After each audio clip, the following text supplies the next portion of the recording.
Het belangrijkste nieuws van Curaçao in het Nederlands. Extra Journaal. Vers van de pers. Welkom bij Extra Journaal. Fijn dat u weer kijkt. We hebben het belangrijkste nieuws voor u op een rij gezet. En we beginnen met het bericht dat er een beter salaris moet komen voor docenten. Dat zegt de directeur van het katholiek schoolbestuur, mevrouw Royla Pierre. Dat zegt ze vandaag in de Extra. In verband met het tekort aan leraren op scholen zou het ministerie van Onderwijs het salaris aantrekkelijker moeten maken. Want ze legt uit dat veel professionals er nu voor kiezen om in de private sector te gaan werken, omdat ze daar meer verdienen. Door een beter salaris aan te bieden zouden meer mensen voor het docentschap kiezen.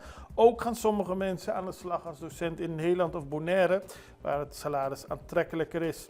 Ze hoopt dat haar voorstel in de Curaçaose ministerraad wordt besproken.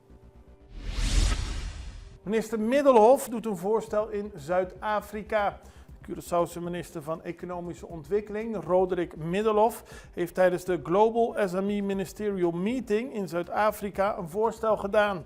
Deze bijeenkomst is georganiseerd door de International Trade Center, ITC, en de regering van Zuid-Afrika. Roderick Middelhoff heeft een voorstel overhandigd aan de uitvoerend directeur van het ITC. Het voorstel is getiteld Leading with Evidence, a Small Island SME Development Model. En het opent de deur voor Curaçao om leiding te nemen in een initiatief dat gericht is op het versterken van micro, kleine en middelgrote ondernemingen binnen kleinschalige economieën. En op die manier hoopt Middelhoff dat er akkoord wordt gegeven voor het voorstel en Curaçao daadwerkelijk aan de slag hiermee kan. Het model is gebaseerd op de nationale exportstrategie van Curaçao. Volgens het CBV is voldoende personeel noodzakelijk in CMC. Dat heeft Annalisa Suarez-Matilda gezegd. Zij is de voorzitter van de CBV-vakbond. En het gaat over een actie die gisteren plaatsvond. 's Ochtends hebben enkele werknemers van het CMC het werk neergelegd tijdens hun werkzaamheden bij een van de kortverblijfafdelingen. Ze vonden dat er te weinig personeelsleden aanwezig waren om het werk goed te kunnen verrichten. Vandaar de actie. Toen heeft de vakbond met de directie van het ziekenhuis gesproken en daar is naar voren gekomen dat het ziekenhuis bezig is met het aanpakken van de werkdruk en de personeelsdynamiek op verschillende afdelingen. Dieven stelen autobumper, dat gebeurde gisteren bij de Mamaya-weg. Stond er een auto geparkeerd, een Hyundai Tucson SUV. Er kwam een andere auto langs, daar stapte iemand uit, rukte de bumper van de auto, stapte weer in zijn auto en samen met anderen reed hij weg. De politie is op zoek naar de daders.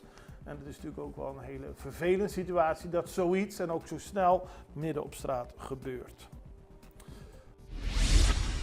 Aqualectra neemt substation in gebruik. Aqualectra heeft gisteren laten weten trots te zijn op de ingebruikname van haar nieuwe substation in Coral Tabak. Het bedrijf noemt het een belangrijke stap in het verbeteren van de energiedistributie naar oostelijke wijken van Curaçao, zoals Sint Joris, Coral Tabak zelf, Santa Catarina en Cocori. Met het nieuwe onderstation zullen bewoners profiteren van een veel stabielere en betrouwbaardere energievoorziening, zo laat Aqualectra weten. FFK heeft een schuld van 1,4 miljoen gulden geërfd. Dat werd gisteren tijdens een persconferentie gezegd. Daarin werd uitgelegd dat er door het nieuwe bestuur, dat enkele maanden geleden is aangetreden, er een schuld van 1,4 miljoen gulden open stond, waarvan 95% ouder is dan 90 dagen. En deze schuld is inmiddels aan het dalen, mede dankzij hulp onder meer van de Viva. Maar er wordt nog gewerkt om de schuld verder te dalen. Tegelijkertijd heeft het natuurlijk gevolgen voor de verschillende plannen van de FFK. Die heeft niettemin een strategisch plan uitgewerkt. Dat loopt van 2025 tot en met 2029. En hierbij hebben ze steun gekregen van onder meer de Nederlandse voetbalbond KNVB. Dan gaan we naar het bericht 88 jaar Sociedad Bolivariana op Curaçao. En met een zeer uitgebreid programma heeft de Sociedad Bolivariana de Curaçao deze week haar 88-jarig bestaan op Curaçao gevierd. En tevens werd al stilgestaan bij de 239ste geboortedag van Simon Bolívar. En daarmee wordt eer betoond aan deze strijder. Het was een grote bijeenkomst met veel aanwezigen. Ook was er een expositie van schilderijen en kunstwerken. En waren er verschillende optredens van folkloristische groepen. En op die manier wordt eer betoond aan Simón Bolívar. Wij gaan even naar een break. We zijn zo bij u terug. Extra in Nederland. Van Amsterdam tot Arnhem, van Groningen tot Maastricht. Extra is erbij. Volg Extra Digitaal en blijf op de hoogte van de belangrijkste ontwikkelingen in Nederland. Extra Digitaal is te zien op verschillende platforms en kanalen zoals WhatsApp, YouTube, Facebook, Instagram en ook TikTok. Wilt u ons op de hoogte brengen van een evenement of iets doorgeven? Neem contact op via WhatsApp, e-mail, Facebook of bel gewoon 06 1364 2945. Volg of abonneer je op Extra Digitaal. Klik aan en volg ons.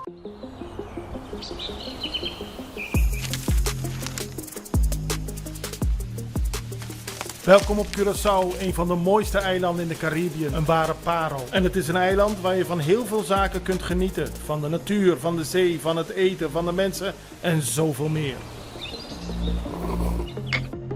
Curaçao is een eiland waar heel veel gebeurt op het gebied van politiek, cultuur, sport en zoveel meer.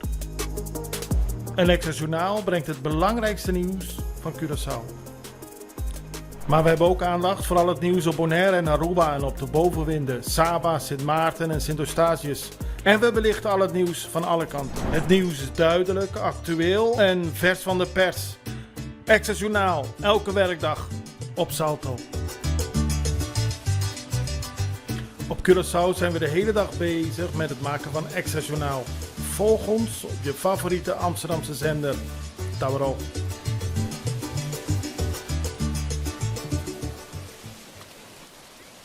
We beginnen op Bonaire, want uit onderzoek blijkt dat veel jongeren van Bonaire, maar ook van Saba en Statia, weg willen van het eiland.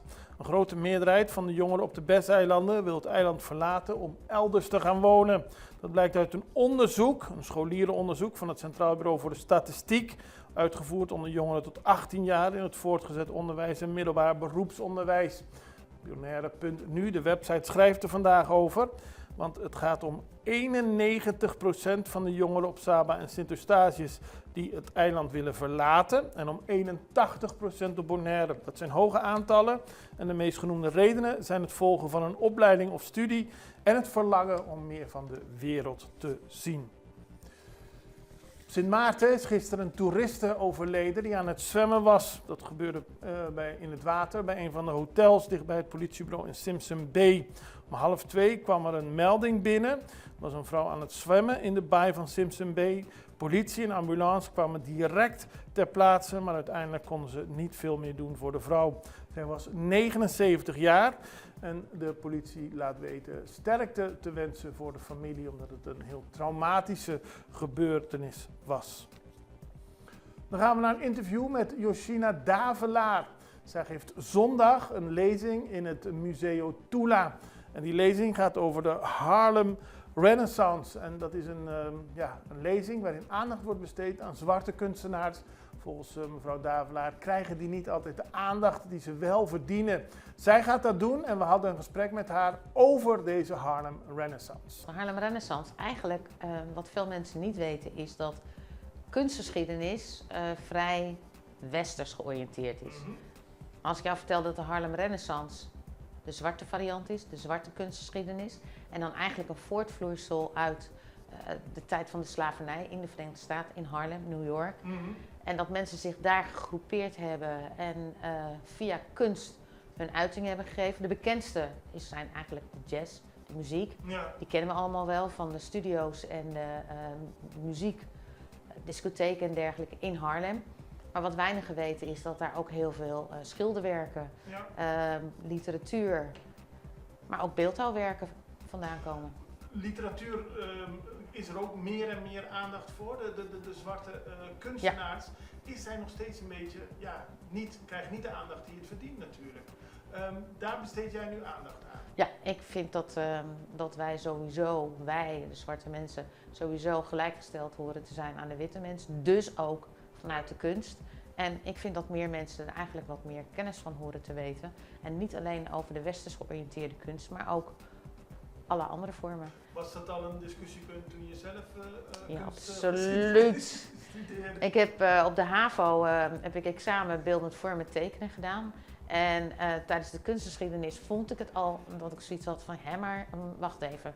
En zwarte mensen dan, maar daar kreeg ik geen antwoord op. Toen ik naar de kunstacademie ging, toen werd het nog erger, want mijn professor kunstgeschiedenis, die nota bene uit Chili komt, die wilde er niets mee doen en die wilde er ook niet aan. Op een gegeven moment werd het zo'n discussie dat de directeur van de kunstacademie zoiets had. Weet je wat, ga jij naar Amsterdam, ga je als tweede studie, heeft hij mij ook ingeschreven, kunstgeschiedenis doen. En pas daar was er één professor die op een gegeven moment zei van, meid, je moet eens opzoeken de Harlem Renaissance. We hebben het wel over een tijd dat er geen internet was, in de jaren 90. Dus het was allemaal bibliothekenwerk. Nou, die hadden helemaal geen boeken erover. En uiteindelijk via die professor in contact gekomen met een boekhandel. En die had 1 boek uit Amerika. En hij wist niet wat hij ermee moest doen. En die was verkocht. En dat was dus ook het begin van mijn zoektocht. Ja, dat is echt een zoektocht geworden daarna. Ja. Daarna, want nogmaals, het was niet het tijdperk van internet. Ver daarvoor. En ik deed fotografie. En het makkelijkste is natuurlijk vanuit je eigen vakgebied. Ik ben naar New York toen de tijd gegaan. En daar kwam ik in contact met het werk van James van der Zee. Een fotograaf die rond zijn 14e een cameraatje, zo'n klikklak, zo'n Kodak klikklak cameraatje gekocht heeft. Of gewonnen heeft eigenlijk. Met een wedstrijd en vanaf dat moment is gaan fotograferen. Eerste instantie portretten, maar gaandeweg is hij ook steeds meer evenementen. En dan heb ik het over evenementen van demonstraties van zwarte bewoners uit Harlem.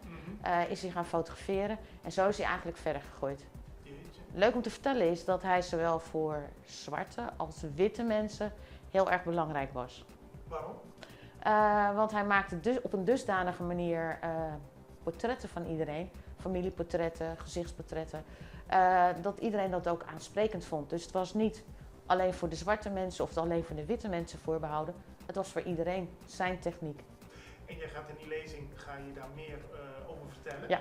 Moeten mensen enige voorkennis hebben of kunnen ze gewoon naar jouw lezing toe komen en luisteren naar wat je te zeggen hebt en daarna via internet meer onderzoek doen? Nou, dat dus precies. Hè. Kijk, het zou mooi zijn als je er een klein beetje over weet, maar mijn doel is eigenlijk mensen kennis te laten maken met andere kunstvormen. Ja. En dat is dus de Harlem Renaissance. En voorkennis van kunst is ook niet nodig, want het is ook een stukje geschiedenis. Leuk. Het is zondag, het begint om 10:00. Moeten we op tijd zijn? Graag. Hey, ik ben een Nederlandse. 10:00 van 10 tot 12. En natuurlijk, er is een inloop en de lezing zelf duurt ongeveer een half uur. En daarna is er alle momenten om vragen te stellen of opmerkingen te maken. Het is gratis om het juist zo laagdrempelig mogelijk te houden, zodat mensen die zoiets hebben van lijkt me interessant, maar ga ik daar geld aan uitgeven? Nee. Het enige wat je hoeft te doen is tijd en energie. Aanwezig zijn.